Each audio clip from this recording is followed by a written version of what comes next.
Wow. Rick, you're going to make me cry. I got to be strong because I got to stand here and I got to tell you the truth about the fantasy of porn. And it's not easy for me, so I ask you all to give me grace. But you're going to thank me later on because there's some loved ones in your life who are really hurt by pornography. You know, so many people in this world.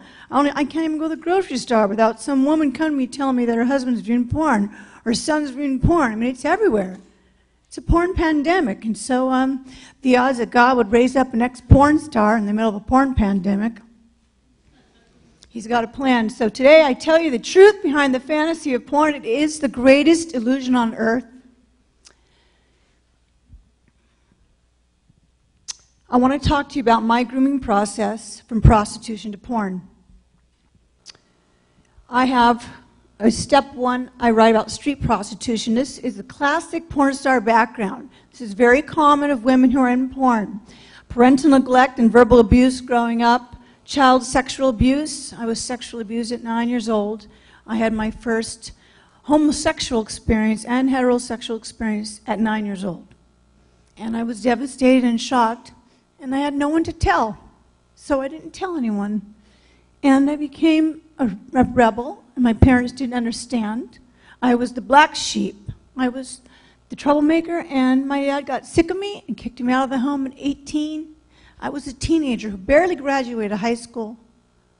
It was these T's and F's. I felt stupid, unworthy, unloved, and I ended up homeless on a curb in San Fernando Valley, which is the world's capital of the adult film industry. 85% of the world's content is made right there in California. I didn't know that at 18.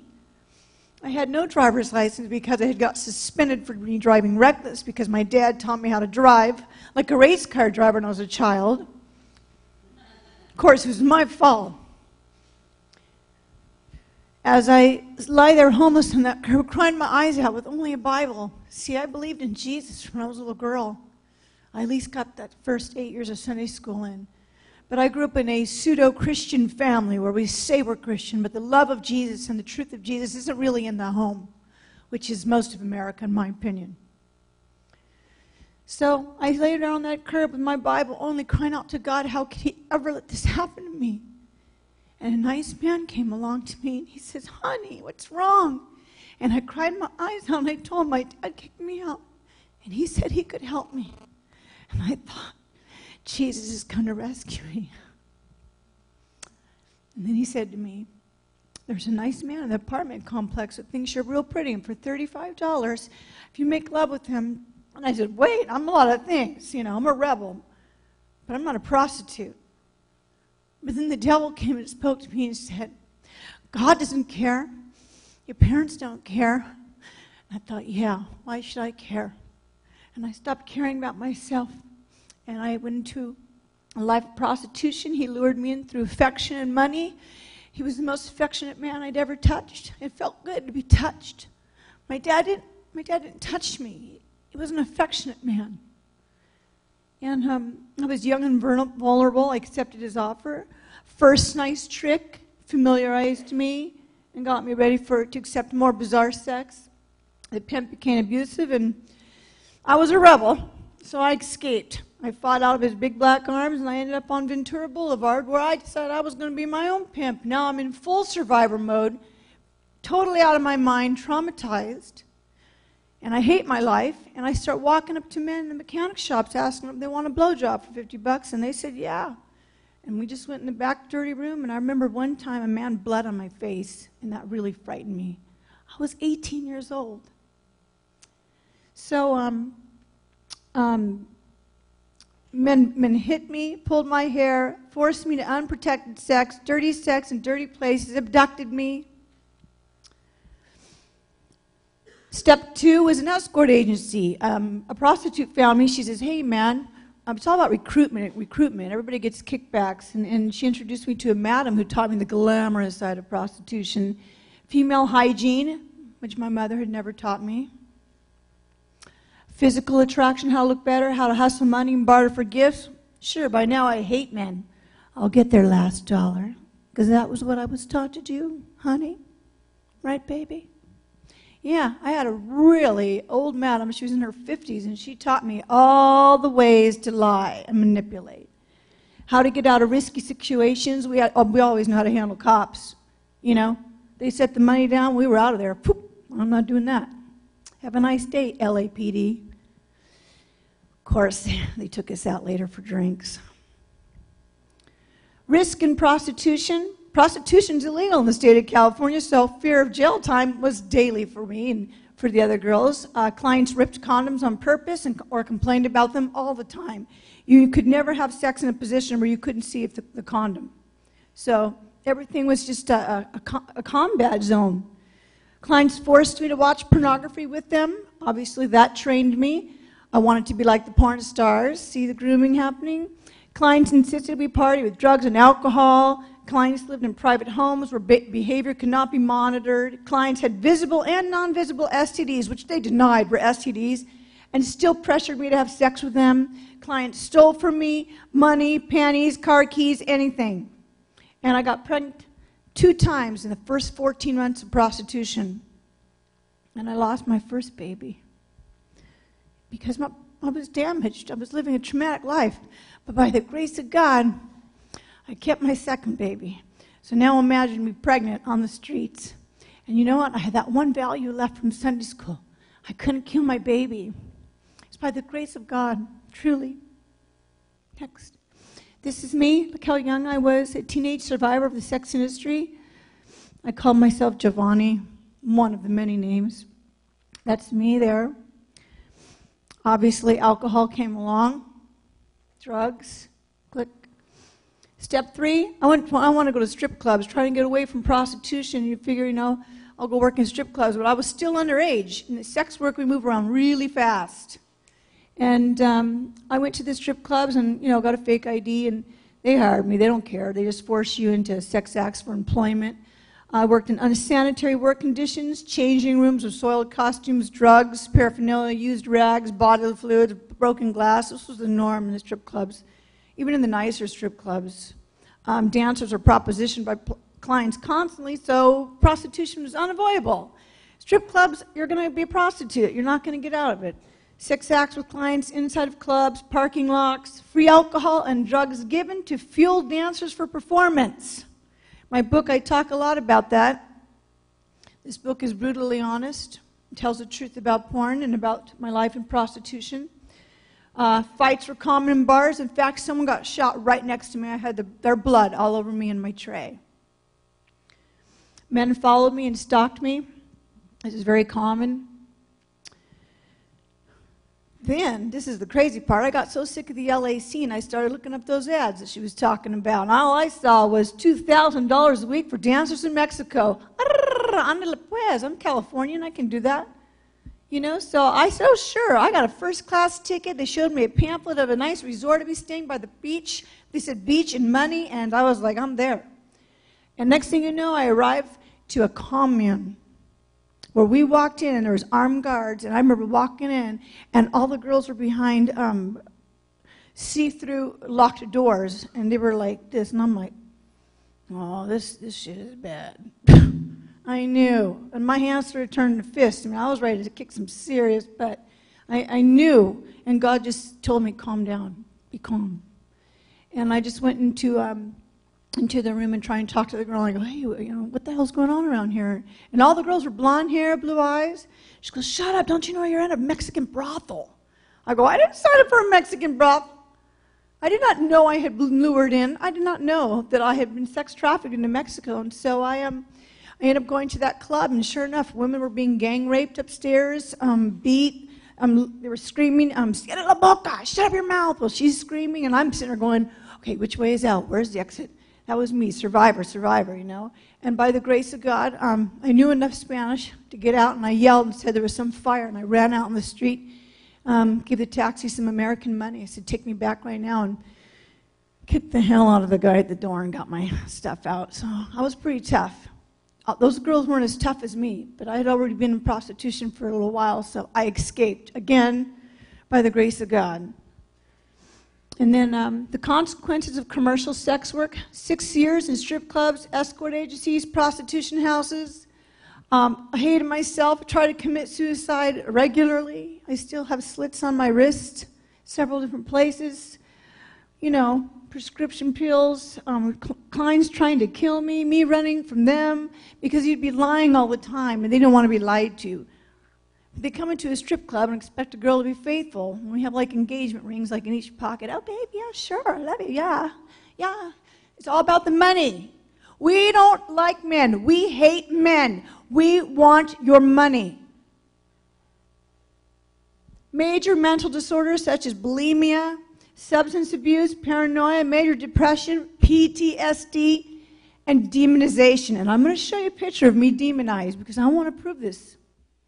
That is me demonized right there. That's actually in a porn movie. That's the kind of people that the porn industry lures in. A damaged population to damage them more. Who else is going to raise their hand to do for porn? Next. Step 4, lured into porn. Porn star comes into the strip club, feature dances. She comes over to me and says, oh, baby, you're so hot. And I'm like, yeah, I'm drinking my Jack Daniels and burned out. She goes, oh, why are you stripping doing prostitution when you can make $2,000 a porn movie and it's legal? I'm like, legal? $2,000 a movie? And it's safe since the actors get tested every 30 days. Promises of fame, fortune, and safety sounded really good to a burned out stripper and a single mom. By then my daughter was probably 3. Porn stars receive kickbacks for bringing in new meat to porn producers. I didn't know that. So my first amateur scene was in a nightclub. Got high on meth. Of course, I had alcohol and Jack Daniels with me all the time, and I was scared out of my mind. Of course, I led with my fake smile. I learned a lot in prostitution. Didn't want to see that I was actually really, really scared.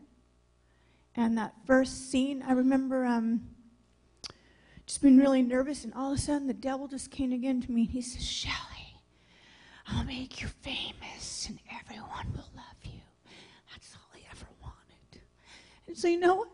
I did my best because I was out to prove something like every other porn star. We're out to be the best and prove to the world that we are good at something. We are worthy of something because our parents don't think so. Because the world only wants us from the neck down. That's me, Roxy. Shelley died in 1992. And Roxy, the porn star, came in 1993 and 94. And I had force, there's fraud, coercion, threats, disease, and death. Those are all pictures of me in porn. Porn is sex trafficking. I was lured in. I was coerced. I was forced to do things I never agreed to. I'll explain about the U.S. porn industry slave trade. Unprotected sex, no condoms allowed. Although it is the law, it is mandated, condoms are mandated. California is also the only state that is legal to produce pornography. In other 49 states, it's called pandering. Unsafe high-risk sex acts such as DP, anal, gangbang, whatever they said, you did. Because the movies are filmed in private homes on a mostly male set, maybe a couple females. What am I going to say to like 7 or 8 men that are there? Sorry, please don't do that. Ouch, that hurt. No, you're not going to say anything. You're just going to go, give me the cocaine. Where's the alcohol? Smoking pot. Right now, in this industry, smoking marijuana is like smoking cigarettes for these people. They talk about it online. They talk about their drug abuse. Everything I tell you is totally online. Thanks to the internet, porn stars love to blog about all their sex and all their addiction, alcohol, and drugs, and who's screwing who. And you know, this isn't hard to find. Male porn directors controlled the work environment. I was subjected to unsafe and hazardous workplace to include excessive drugs and alcohol, physical violence such as hitting, choking, hair pulling, verbal abuse, and threats by pornographers. I was on a set before, and I had already done my run, and my body was very small in the Max Hardcore. He says, no, she can't do her. She's crying.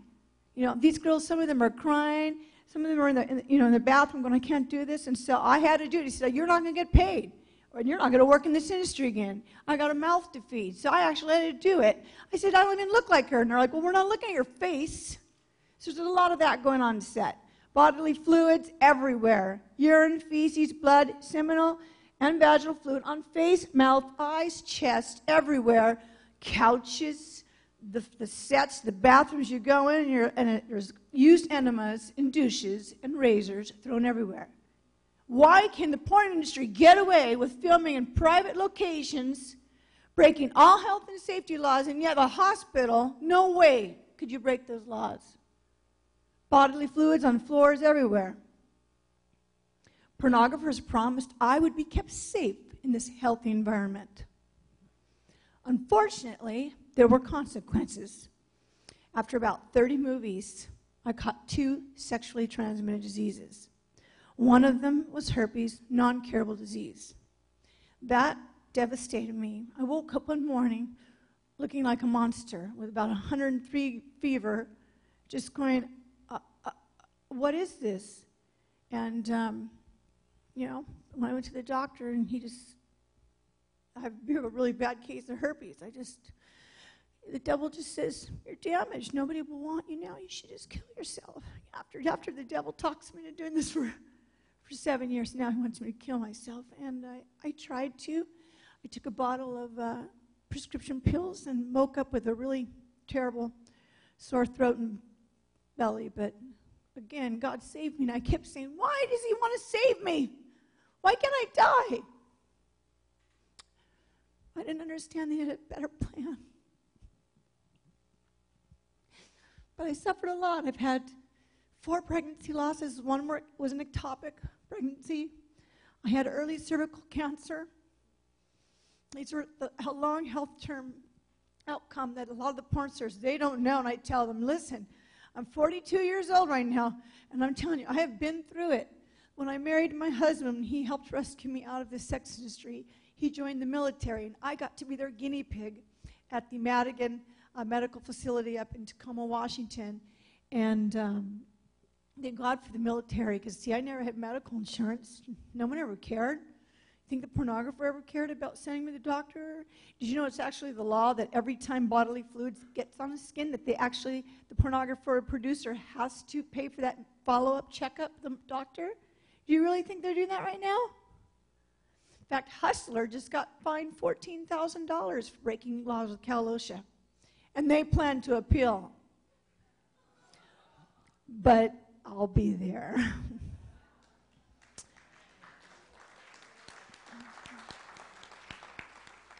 I've had hemorrhaging for 12 years, severe anemia. A couple years ago, I had to have a uterine ablation where they fry your uterus. Major medical bills for physical, mental, and emotional damages that went on and on. And I didn't think I was going to make it.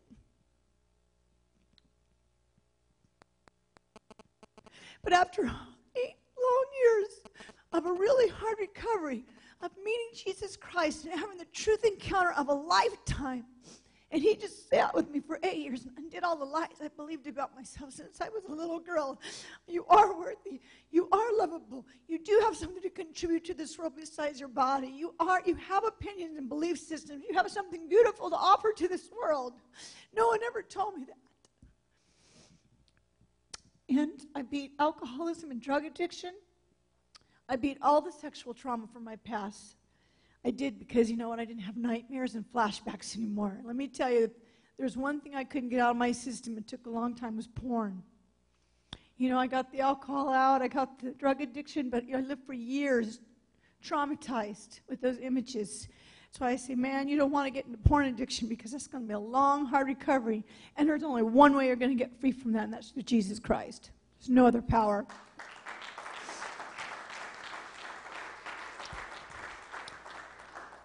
And after God healed me, he healed my family. I loved my husband. When we first got married, I couldn't have normal sex. I was really bizarre and twisted, and I kept wanting to be a little girl and him be my daddy, and he was like, no, honey, that's not normal. So it took us years for us to figure out together what normal marriage sex was, and then God had the audacity to bless it. That's when the Holy Spirit got involved.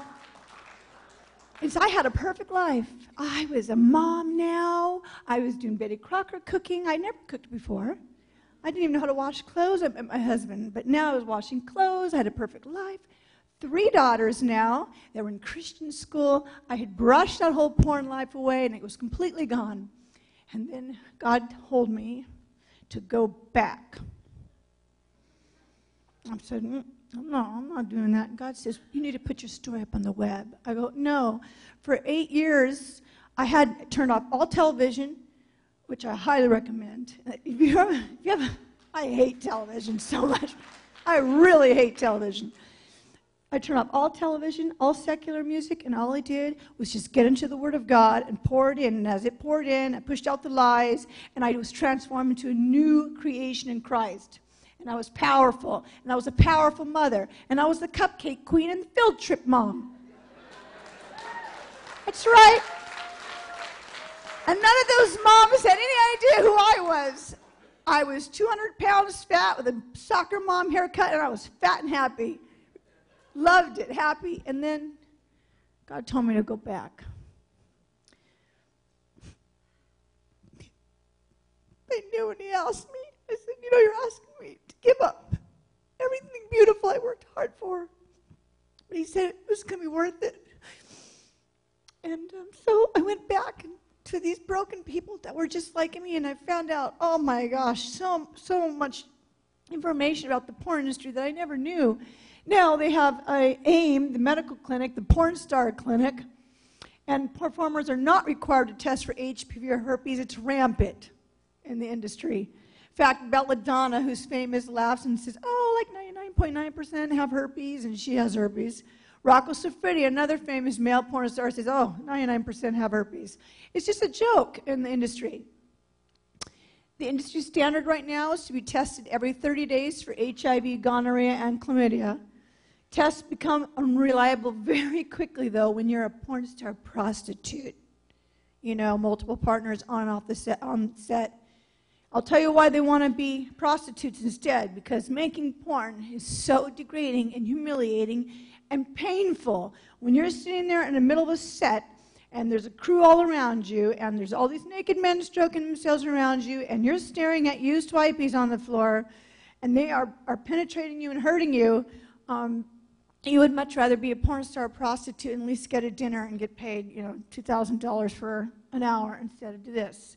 And AIM doctors offer a false sense of security. Dr. Sharon Mitchell, the founder of AIM, who is a Kinsey prodigy, who went to the Institute of Advanced Study of Human Sexuality, and she got her bogus PhD, and now she goes around and she wears a white lab coat, says, I'm Dr. Sharon Mitchell. I'm like, no, you're an ex-heroin addict who's a former porn actress, and she goes around and tells all these young girls, we keep the adult entertainment industry safe. Here she is. I'll let her tell you.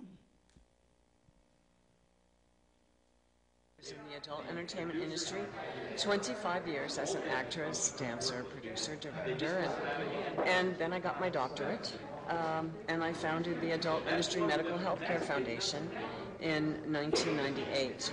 And since then, we have done over 250,000 HIV tests. We're the largest early detection HIV testing facility in the country, and we keep the adult entertainment industry safe. This is the main caretaker of the porn performers. About 1,500 porn performers, 75% of them are female. That's who is, that's what the $12 billion industry is, just a very small group of people. So Dr. Sharon Mitchell is also the same person who says herpes is about 66%, chlamydia and gonorrhea, however, along with hepatitis, seem to stick to everything, to dildos, to flat surfaces, to hands, so pardon our expression, but we're usually up to our asses in chlamydia. Well, they're up to our ass and a lot more than that, according to Los Angeles Department of Public Health, which they've been an awesome agency helping us. They've been monitoring AIM since 2003, and they've reported thousands of cases of chlamydia and gonorrhea, 26 cases of HIV reported by AIM but unpublicized. This is just in a few years. 70% of sexually transmitted infections in the porn industry occur in females. Chlamydia, gonorrhea, 10 times higher in performers than LA County. Significantly higher rates of infection than the general public. Furthermore, these disease rates and infections are likely to be underestimated, and basically it's a reservoir for repeat infections. The porn industry is a reservoir of STDs, rampant sexually transmitted diseases proven by fraudulent doctors and medical doctors. The porn industry is a cesspool of death. Sadly, someone just committed suicide last week. I can't even barely keep up. 37 premature deaths out of 1,500 people that we know of from HIV, suicide, homicide, and drugs between 2007 and 2011. That's just 4 years. 20 more died from medical causes like lung disease and heart failure and cancer, probably for smoking all those marijuana cigarettes. 11 more died from car accidents, apparently due to drugs and alcohol. That's 68 porn performers in 48 months between 2007 and 2011 who died prematurely from HIV, suicide, drugs, murder, accidents, and medical illnesses. No other industry kills or destroys these many people than this industry, not even the music industry. And here, the average age associated with a porn star is 37.43 years.